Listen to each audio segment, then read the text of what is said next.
Hey everybody, today we are going to talk a little bit about balancing our diet and some guidelines to do that. I'm sure most of you at some point in time have heard of what was called the food pyramid, or you've talked about nutrition maybe at school or at a day program or with your parents or doctors. It's something we've probably all learned a little bit about or heard about at some point. But today we're going to talk about it again. And there is a new system that has kind of been put into place that has replaced the food pyramid, just as a model. Not that lots of the information has necessarily changed, but they went from the standard food pyramid, and I think that it's kind of simplified a little bit. And it's called My Food Plate. So this is what it looks like. So it uses the shape of a plate, and it shows us how the plate is divided with the foods that we should be eating. And it actually has, over here, this represents like a cup, next to the plate, and that would be for your dairy. Now obviously sometimes some of the dairy you may eat is going to actually be on your plate, but it's just how the model looks. So my food plate is a guideline for healthy habits and healthy eating, and there's 4 sections of the plate. So you can see that there's vegetables, there's fruits, there's grains, and there's protein, and then again we have our small dairy glass up here. So you'll see that the fruits and the vegetables, they're going to take up half of our plate. There's going to be more vegetables than fruit, but veggies and fruit should make up most of what is on our plate. The other 2 are grains and protein, and those make up the other half of our plate. And again, there are more grains than there is protein. Now half of our grains, which are up here, half of what we eat as grains should be what we call whole grains, and we'll talk a little bit more about that. So we want to choose a variety of foods when creating our meals, and we want to choose from multiple groups in order to create a balanced meal. So a little bit of everything really helps us to create a nice balanced meal. And our dairy up here, like I said, that may not always be something that you drink. Your dairy may actually be on your plate, and that's fine. So when we're talking about dairy, we're going to, not always drink the dairy. Sometimes it may actually be on our plate.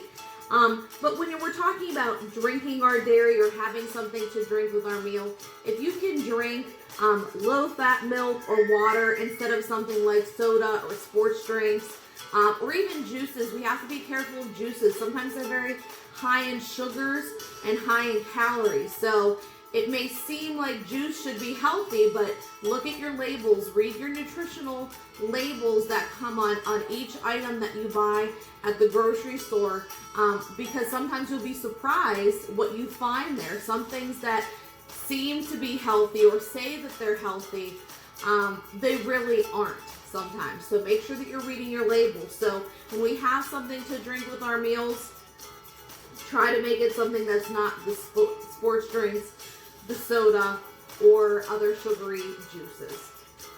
So we also want to avoid large portions when eating. And that's what kind of my food plate can help us to avoid overeating or eating more of the wrong category if we follow this guide. So some ways that we can try to avoid overeating, just some tips I have for you. Have snacks, healthy snacks in between your meals.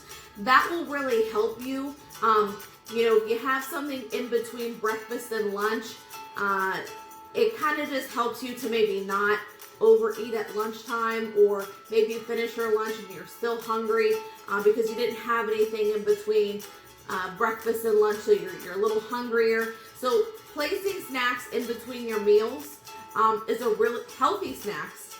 Let's make sure we have healthy snacks. Having healthy snacks in between your meals is going to really actually help you not to overeat. It's going to make you feel fuller throughout the day, and it's just going to really actually be good for your body to keep your blood sugars balanced and to help you not to overeat. If you have a nice tall glass of water before you actually start eating your meal, having that water in your stomach is going to help you to already start to feel like you have something in there and you're not starving because you have some of that water in there, and it's going to help your body to recognize that your stomach is already partially full. So when you actually start to eat, it'll help your body to trigger you to stop whatever you're full. Okay? So having a nice tall glass of water right before you're ready to eat is going to be very helpful. Watch the size of your plate. Plate sizes have changed so much over the years, and it has actually caused us to begin to overeat even when we don't realize it. Plates have gotten bigger, and so more food is put on the plate to make it look fuller, and then what happens? We overeat because that's more food than what we needed. So something that you can do at a restaurant, if you get a large portion, you can ask for a to-go container right away, and before you even start to eat, take a portion of your meal and put it in your to-go container and take that home with you, and that will ensure that you do not overeat that current meal. At home, watch the size of the plate that you use. If you look at a plate that's really big and it only has a little bit of food on it, or what seems to be a little bit of food, we look at it and visually we think that's not enough, the plate isn't full. So if you use a smaller plate and you put that same amount of food that was on that big plate on a smaller plate, it will fill it up, and then it's going to seem like just enough. So the plate size does matter, not only with how much food goes onto the plate, but visually, when we see that a plate is full, there's something that just tells us, oh, that's enough. But if we have a plate that has a lot of empty room on it, we may actually eat more than we need to because we feel that we didn't get enough. So let's talk a little bit about our different categories we have here. So our vegetables and fruits, why are they important? So they're going to give us vitamins and minerals and fiber, and all of those things help us to feel fuller as we're eating. Vegetables are typically low calorie, so that's really great, especially for any of us who are watching what we eat. Veggies are a great way to kind of use as a snack, or have extra. If we're going to have extra of something, make it the vegetables. Fruits and vegetables, we want to eat our colors. I don't know if you've ever heard that, but basically what it means is we want to choose a variety of colors of fruits and vegetables. If you have not watched Kim on Fridays with her healthy cooking classes, I encourage you to go back and watch her classes or start to watch them as she has them on Fridays. She does a really, really great job of giving you guys a very colorful meal. And that's not only because they're delicious meals, but there's also something about having a lot of color on our plate that entices us and makes us want to eat it. It just looks really good. If we have a plate that has a bunch of food that's all the same color, it just visually doesn't look as appealing. So eat your colors. When you're choosing what's going to go on your plate, have a variety of items, a variety of colors, and it'll actually help you and entice you to kind of eat what's on your plate. It kind of gets us a little more excited about it. Even when we're not thinking about it, it does something visually in our minds to make us look at that and think that it looks really good. So eat your colors. Get creative. Experiment and try new things. Don't be afraid to try something you've never had before, or maybe there was something that you've tried that you didn't like. Maybe try it a new way in a new recipe. We always are putting up recipes on our Facebook page. Watch that. You can look up recipes online. I know I've given you guys some resources for recipes before, but don't be afraid to try things, even if you didn't like them the first time you tried them. Sometimes if it's prepared a different way, or it's cooked different, or it's paired with other foods, we may find that we actually like those things. So don't be afraid to experiment. Don't be afraid to try new things. Our grains. So that is next to the fruits and vegetables. That's right over here. That's a little bit, it's smaller than the vegetables, but it's bigger than the fruit. So we really want to make sure that we eat whole grains whenever possible. They have more fiber. They're going to help us feel more full. Anytime we have grains that are not whole grains, they're usually refined. Refined means that something has gone through a process where a lot of times the nutrients are actually taken out of it, or they're decreased significantly. Now, in things like flour, when it is refined and bleached, that's how we get white flour. Then some of the nutrients are put back in after that process, but it's nothing like what a whole grain or a whole wheat flour would contain. So we want to try to make sure that we eat our whole grains. And a lot of times you're going to know something is whole grain because it's going to actually tell you whole grain, or use the word whole in front of whatever it is. So next we're going to talk about our proteins. That's going to be our meats, our nuts, tofu for those of you if you're a vegetarian and you choose not to eat meat, or if you just like tofu. Beans and seeds. We want to try to make sure that we eat low-fat meats, and try to limit the red meat. We don't want to constantly eat things like hamburger and steak and pork. We want to mix it up with chicken. You want to try to get some fish in there, but those are just meats. Those are not the only things that have protein. There's so many other foods that contain protein, and we're going to talk a little bit about other foods that contain protein as well. But protein is kind of, it's smaller than the grains, but bigger than the fruit, okay? Our dairy. What we get from dairy is the calcium. Calcium is important for our teeth and our bones, okay? So milk, yogurt, soy, and cheese, those are examples of dairy. Like I said, you don't always have to drink it, like in the form of milk. You can have it on your plate. That's perfectly fine, but those are just some of the different types of dairy. And if we can try to go for low-fat or fat-free dairy, when possible, that's going to just help from a nutritional standpoint. So some of our meals are not necessarily going to be separated out on our plate. For example, you might not have a meat and a vegetable and a grain and a fruit all spread out on a plate like our diagram here shows. You may have a sandwich. However, the principles of my food plate are still going to apply. You're going to have your bread. Can we make it whole wheat bread? I know that's not everybody's favorite, but it's a healthier choice than a white bread. Are we going to have turkey as our meat, as our protein? Are we going to have cheese as our dairy? Maybe a tomato, some onion, some lettuce.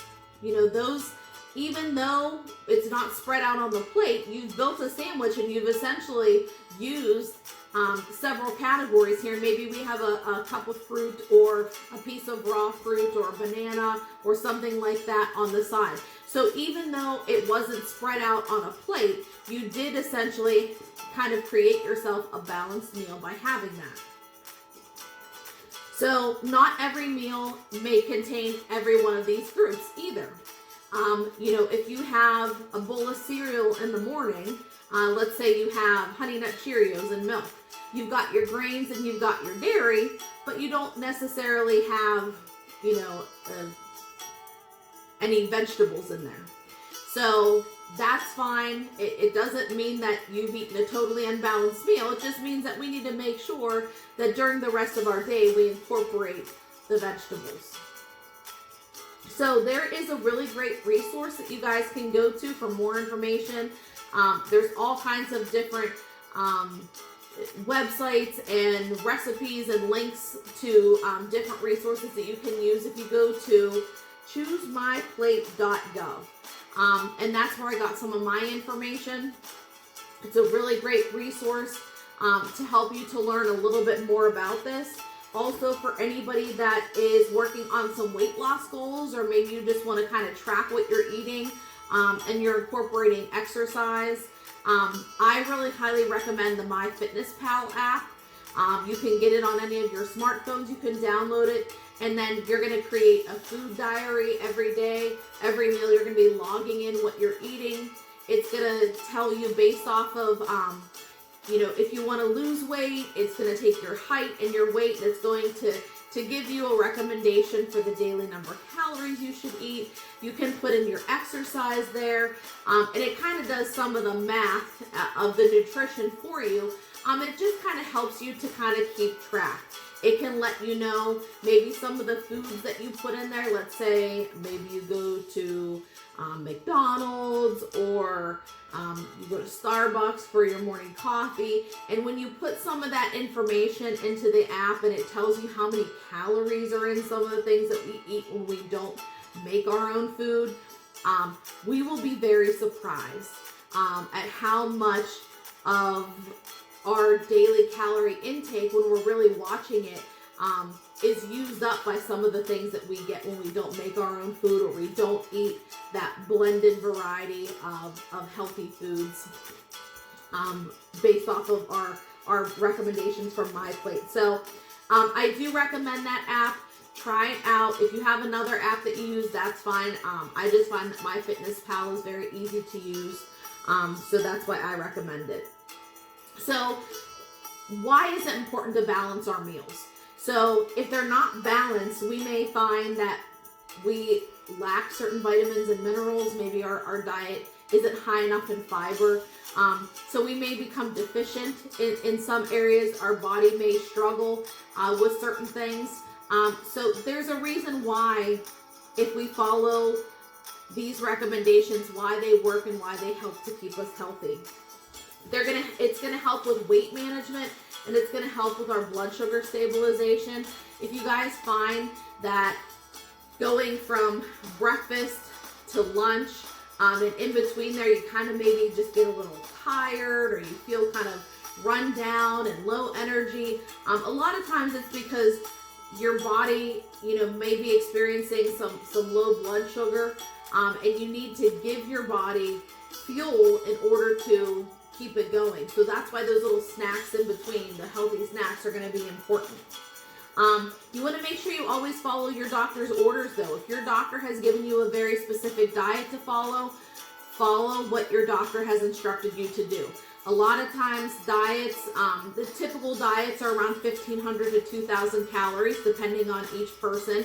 But your doctor may recommend something different for you, or he may say, okay, you can have a 1,500 calorie diet, but you have to watch your salt intake, or I want you to increase your fiber. There may be recommendations that your doctor makes based on your health and nutritional needs, and that's what you need to follow. So these are just what we're talking about today, are just the guidelines. This is not the Bible for nutrition necessarily. It's just a guideline. I just want you guys to kind of know how you can work on creating healthy, well-balanced meals. But whatever your doctor or nutritionalist has told you to do, if you have recommendations from them, that's what you want to make sure to follow. So again, watch your serving sizes. I know we talked about what it looks like to fill up the plates, a bigger plate versus a smaller plate.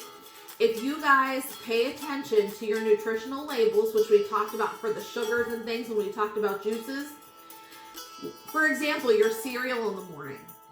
Get out your box of cereal and look at the back where it has, or on the side where it has the nutritional label, and it breaks down all the vitamins and the minerals and all the ingredients and everything are listed there. Take a look at what it says a serving is. One serving. Sometimes you'll be surprised what the box recommends for a bowl of cereal versus what we normally just kind of dump out into the bowl. When I was pregnant with my son, I had gestational diabetes and I had to go to a nutritionalist.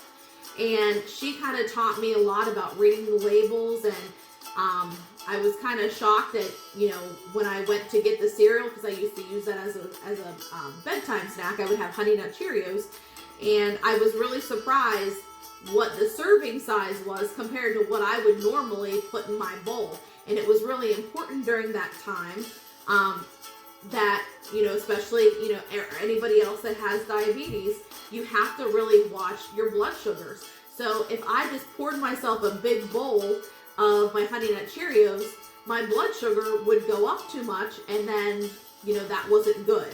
So paying attention to those labels and actually eating the serving sizes they recommend is very important. The reason why, if you go down a little bit and it tells you all the breakdown of how many calories and all the different nutritional information, that information is typically, there's a column where it's based on one serving is however many calories. So if it says one serving of something is 200 calories, and we don't follow that, we just dump our cereal into the bowl, we could potentially eat 400 or 500 calories worth of cereal in the morning. So it kind of opens your eyes a little bit when you start to really watch your labels and read them and actually follow the serving sizes.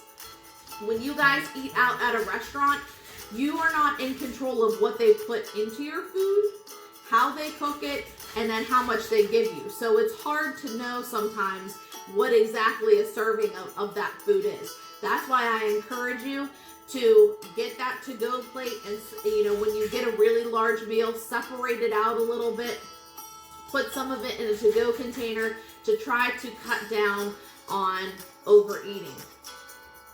So use snacks as your advantage. Healthy snacks in between your meals, I promise, will help you out. It will help you to not overeat. It will help you to stay energized. It will help you to not get that starving feeling sometimes that happens, you know, when we've gone from breakfast and we're almost to lunch and we get that stomach ache that we're dying to just eat something. And then what happens? All of a sudden it's lunchtime and we eat, and sometimes we eat too fast. And if you eat too fast, your body hasn't had time to recognize that we've eaten, and sometimes we end up eating more than we need to, and then we get a different kind of stomach ache. Then we're getting lethargic and, you know, kind of like sluggish, and our stomachs hurt because now we've overeaten. Okay, so these are just some tips for you guys to help you out. And like we said, food is fuel. Your body needs food, and it needs that to fuel you throughout the day. It needs food as fuel to run all the different parts of your body, need the energy to do what they do. However, it needs the right foods. If we give it the wrong foods, it's not going to work as efficiently. If you put, you know, something other than gasoline into your car and you try to start it, it's not going to work right. Or if you put the wrong type of gasoline into the car, or there's sometimes you get a bad batch of gasoline and it could really actually hurt the car. So we want to be very careful to treat our bodies with the type of food as fuel that it needs. So if you eat a lot of junk food, chances are you kind of might feel like junk. You know, what we put in is what we're going to get out. So be very, very mindful of the types of food that you're eating, especially if you haven't been feeling well. Sometimes the way that we feel might be linked to the foods that we're eating. So really think about that. That's why I encourage you to, if you don't want to use the MyFitnessPal app, daily keep a little journal of what you're eating. Make sure that you're following guidelines like My Food Plate or whatever your doctor has recommended for you. And again, the website for My Food Plate was, let me go back to it, choosemyplate.gov. And that's going to give you a lot of resources. So I told you guys we would talk a little bit about, you know, the different types of foods that make up our categories. So we're going to end with that. So our vegetables, this isn't all of them, but they're just kind of some off the top of my head. Potatoes, broccoli, cabbage, carrots, lettuce, green beans, onions, beets, squash, peppers, and garlic. Some fruits, bananas, strawberries, cherries, peaches, apples, grapes, oranges, kiwi, and pineapple. Our grains, oat, barley, quinoa, rice, cereal, and pasta. Our proteins, meat, eggs, soy, seafood, nuts, seeds, and fish. Our dairy, milk, yogurts, and cheese. Whole grains, which is what we should be eating mostly. Whole wheat, oatmeal, cornmeal, brown rice, and whole wheat pasta. So I hope you guys learned a little bit today. I hope that this has kind of motivated you to learn a little bit more about nutrition, a little bit more about the types of food that we need to eat. I hope you explore all the different types of foods there are. There are hundreds and hundreds of vegetables and fruits and things that we could try and explore. There's so many recipes. Watch Kim's cooking class. Her healthy cooking class on Fridays is a really great time to learn some delicious recipes. She shows you step by step exactly how to make it. And I know that she's tried those things out and that they are delicious. So I hope you got a little sense of how you can balance your meals, ways that we can kind of make sure that we don't overeat, how to fuel our body properly, and I hope you have a really great day. Bye, everybody.